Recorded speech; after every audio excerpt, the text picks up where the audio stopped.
ব্রাজিলের হেক্সা মিশন হবে কি সফল?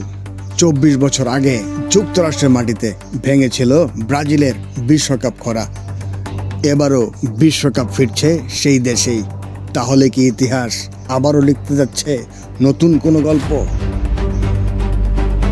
২০০২ সালের পর আর বিশ্বকাপ জেতেনি সেলেসাওরা, অথচ কাকতালীয়ভাবে এবারও তারা নামছে ঠিক ২৪ বছরের শিরোপা অপেক্ষা নিয়ে।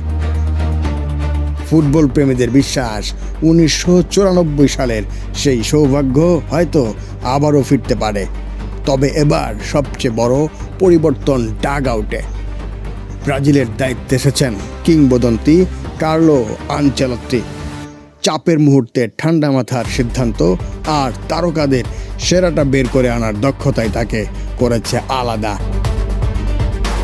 অনেকের চোখে তিনি ব্রাজিলের হেক্সা স্বপ্নের সবচেয়ে বড় ভরসা।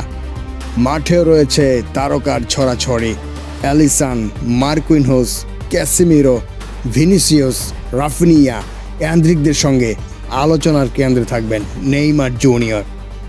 চোট কাটিয়ে ফেরা এই সুপারস্টার শেষবারের মতো বিশ্বকাপ ছুঁতে চান নিজের হাতে। তবে পথটা মোটেও সহজ নয়। মরক্কো থেকে শুরু করে নক আউটে সম্ভাব্য ফ্রান্স কিংবা জার্মানির মতো শক্ত প্রতিপক্ষ অপেক্ষা করছে ব্রাজিলের জন্য। এখন প্রশ্ন একটাই, ১৯৯৪ সালের মতো যুক্তরাষ্ট্র কি আবারও ব্রাজিলের সৌভাগ্যের মঞ্চ হবে, নাকি হেক্সার স্বপ্ন আরও কিছুদিন অপূর্ণই থেকে যাবে? উত্তর মিলবে বিশ্বকাপের সবুজ ঘাসেই। সালেক হোসেন রনি, কিশোরগঞ্জ প্রেস।